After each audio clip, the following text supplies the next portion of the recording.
You will be in people's mind when you have a niche. Majority cannot afford to buy luxury hair. If you cannot sell your product, you don't have a business.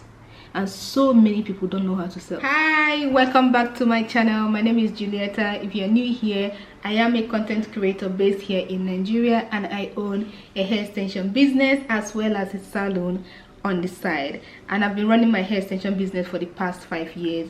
If I'm being honest, I would say 6 years or something, because I failed multiple times, and then I started back in 2019, and since then it has been growing and doing well. So today I want to quickly share with you guys. This is gonna be a quick video. I don't want to make it too long. 5 things that I would do differently if I was starting a hair extension business in 2023. If I'm to start any business now, one thing that I would do, the first thing that I need to do, is to pick a niche in that industry, regardless of whatever that might be, whether it's skincare, clothing, real estate, whatever.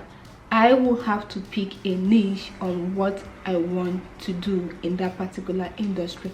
And what I mean by picking a niche is, I'm not gonna sell every texture. Currently now we sell this coily texture, we have kinky coily texture, we have the pixie coils, we have Eurasian coils, we have straight hairs, body wave, bouncy coils. I'm not gonna come in and start selling every single hair texture that the market has to offer, because that is what everybody is doing, and the hair industry is oversaturated.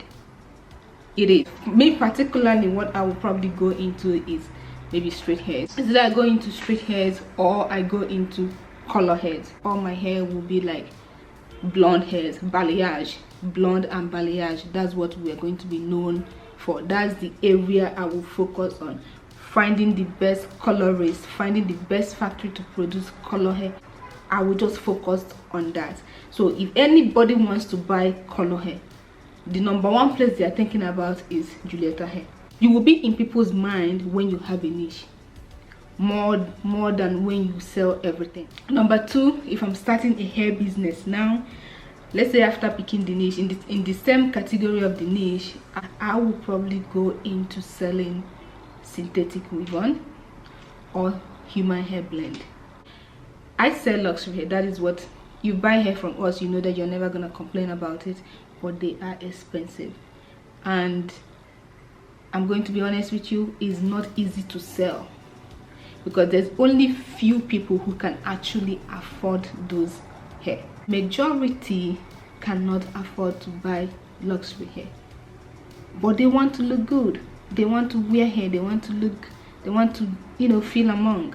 So I would target, my targeted audience will be those majorities. I will go into selling badass synthetic. There's synthetic hairs now that have like HD front and self, that you put it on, you will never know that they do so well, that it looks so good, that you will never even know that it's not real human hair. And these hair are between the price of 60,000, 70, 100k, 120, with the ones that have like full HD frontal. I was going over our account and the hairs that we've sold since last year up until now, and one of our most sold hair is our bob wig. Our bob wig is usually the cheapest in all our hairs. Whenever we bring that bob wig, it's sold out every time. You bring 100 pieces, I'm telling you, 1 month, 2 months, it's finished. It's the cheapest hair that we sell. It's easier to sell cheap stuff than to sell expensive stuff. It is. I've tried it. It's easier to sell cheap items than to sell expensive items, because people that buy cheap items, they don't even put too much thought to it. They can afford it, they pay. But for you to sell a hair, for someone to decide to buy a hair, they have to actually know that they really want it, because they know how much they're spending to buy that frontal hair. So it's not gonna be impulsive buy. You don't do impulsive shopping when it's expensive. You only do impulsive shopping when it's affordable. So I will go for the affordable hairs, human hair blend, fiber hair with frontal, synthetic hair. What I'm saying now does not mean this is how you're supposed to run your business. Do what you want to do. I'm just sharing my opinion as someone who has been in the industry for a while. The third thing I will do if I'm starting a hair business or any business is to learn how to sell. Absolutely. number one skill: learn how to sell your product. You have to learn how to market. If you cannot sell your product, you don't have a business. And so many people don't know how to sell. I didn't know how to sell.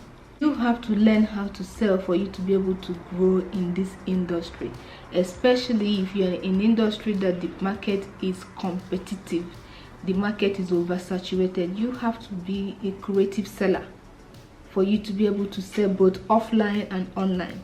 The number 4 thing that I would do is to learn basic Excel and basic accounting. Listen, forget shouting on Instagram, forget posting, curating content. If your books are not in order, you won't even know that your business is going down.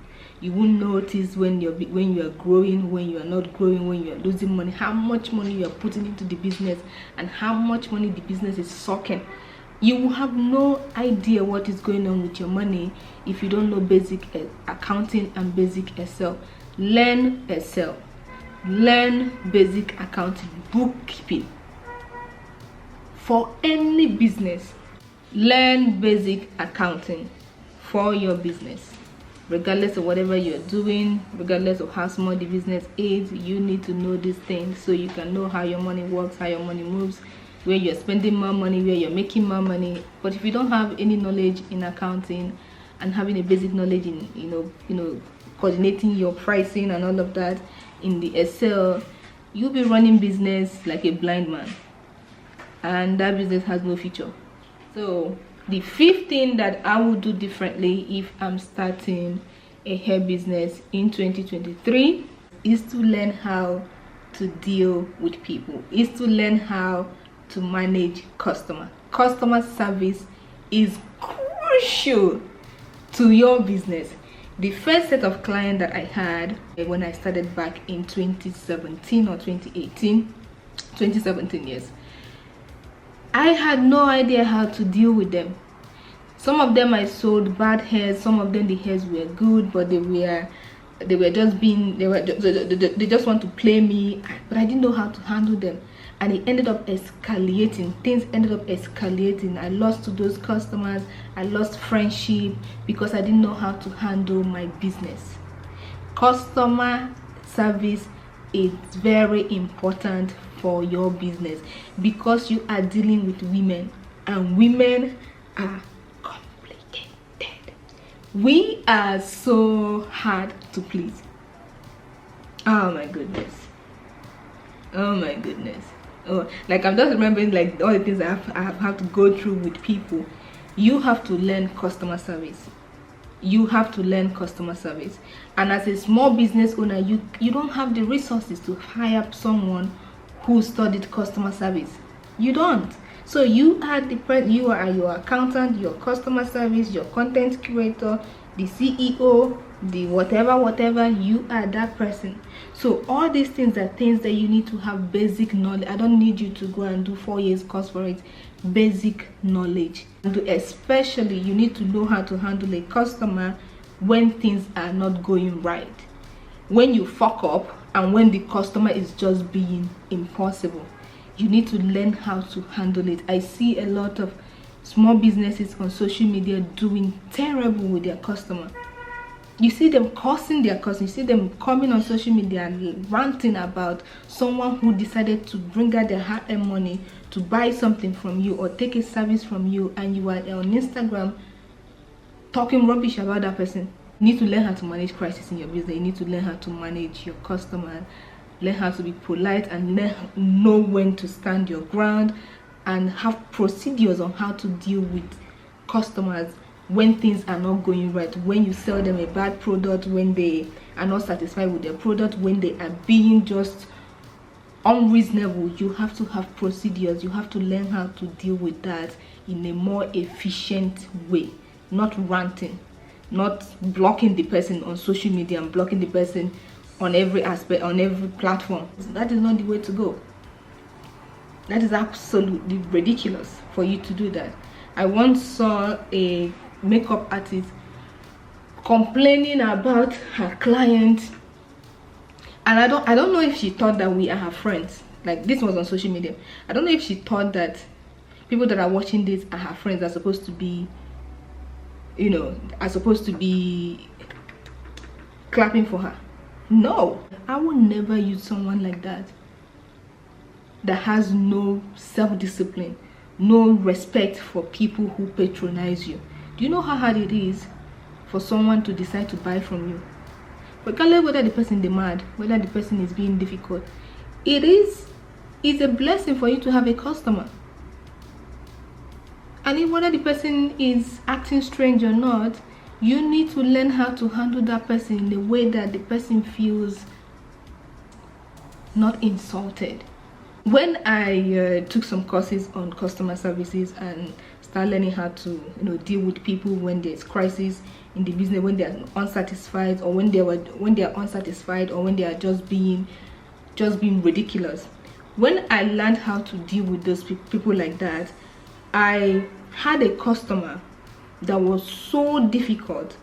There wasn't everything I was saying. She was just like, you know, when someone just doesn't want to hear anything you want to say. I was apologizing. I'm like, okay, bring the hair. We're going to change it for you. We're going to do this. We're going to do that. And she was being adamant to every solution that I was bringing. I even got to the point I'm like, I will refund you the money. Don't worry. I was apologizing. After that transaction, she finally said I should give her the money back. We should send her money back.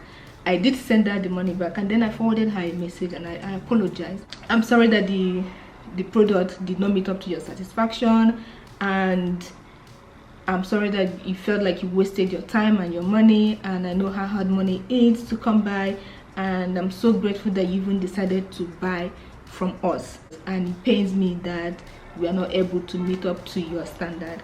I hope moving forward that you'll be able to find someone who can, you know, do better than I did. After a few months, several months passed, one day she texted me on Instagram, "Julieta, how are you?" I'm like, okay, I'm fine.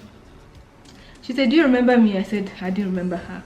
I didn't go through I didn't remember who she is. She said, I'm the lady that bought that hair that you returned back. I'm like, oh, are you serious? How are you doing? She said, okay. She now said, I'm so sorry that I overreacted that time, and now I saw something that you posted on your page and I would like to buy.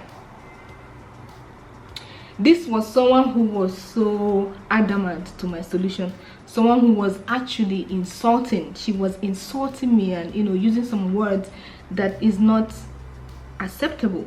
I could have reacted. I could have gotten angry and reacted and lashed on her and be like, how much do you think you have? How much do you think you are paying me? Bring your account number, I will send you the money back. You cannot be insulting me because of what? Because of her? You can't be. Both two people cannot be mad at the same time. You can't find solution. Let me tell you, that woman is one of the best customers that I have. She's actually one of the customers that have my direct phone number, that if they want to buy hair from us, they will call. She has referred me to so many people that live abroad, people that stay here in Nigeria. She has referred me to, I can't even count how many people that lady has referred me to. So the most difficult customers are usually the best customers if you are able to hold them. If you can hold them down, they will be a life change. They will bring change to your business. Those customers that are just almost impossible to please. Recently, last year, we had a client for the salon. Had a client that was, every time she comes to the salon is war.